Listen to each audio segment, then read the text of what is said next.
Let's get to our guest. He is the hero who notified police of this Pathfinder sitting there full of, it turns out, fuel and much, much more. And thanks to him, a lot of lives were potentially saved. He is also the president of local chapter 817 of Vietnam Veterans of America, and he joins us now. Duane Jackson, thank you so much. Thank you, Pete. Now, tell us, I know you've been telling this story everywhere. You probably never thought you're going to be doing all this media interviews, but you were working on Saturday night?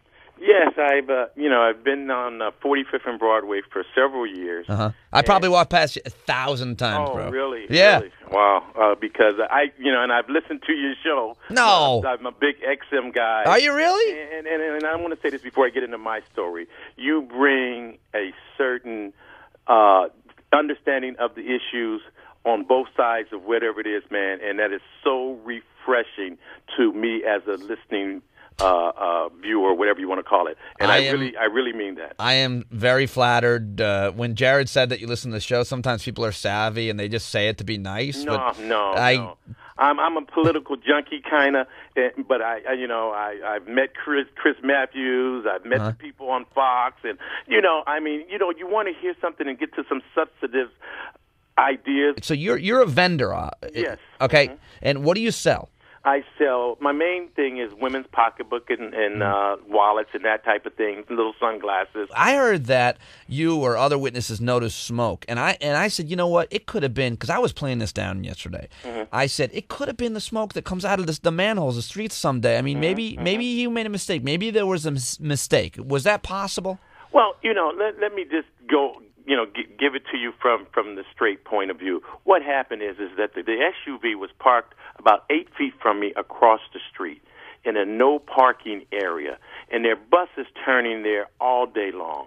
And even if it would have been a Sunday or a Tuesday or whatever, usually if a bus turns there, he can't make the turn, and he either beeps his horn and backs up, because some people on a regular basis get out of the car, run into the Bank of America that's right there on the corner, or park a little further down and run into the Lion King box office and leave their car, and the bus can't make the turn. That's an everyday occurrence at 45th and Broadway. So when I walked to the car, because the first thing I saw were the keys in the ignition, and I walked directly to the car, looked in the window, and saw that the car was running. And my natural instinct was to look around to see what knucklehead left this car here with the flashing lights on with Connecticut plates. And that was the first thing that I noticed. And shortly after that, the officer on horseback came around the corner, and he asked me, whose car is this? And I said, I don't know. It's been here a few minutes. And then right after that, one of the local beat cops, Jason, who's been on that beat for about 9 years. You know the guy? Yeah, know the guy personally.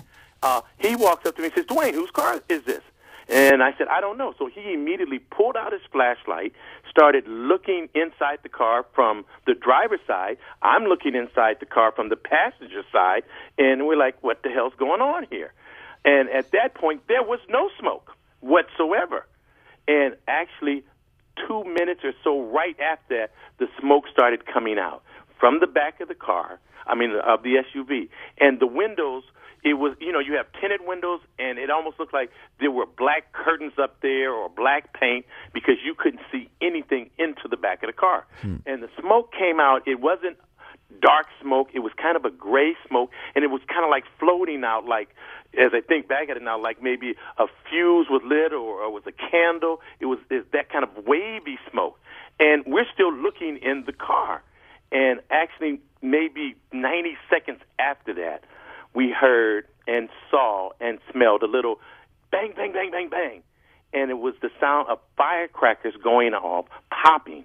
And then the black smoke came up, and you can see the red fire of the firecrackers, and you could smell the gunpowder, and that's when everybody started running back.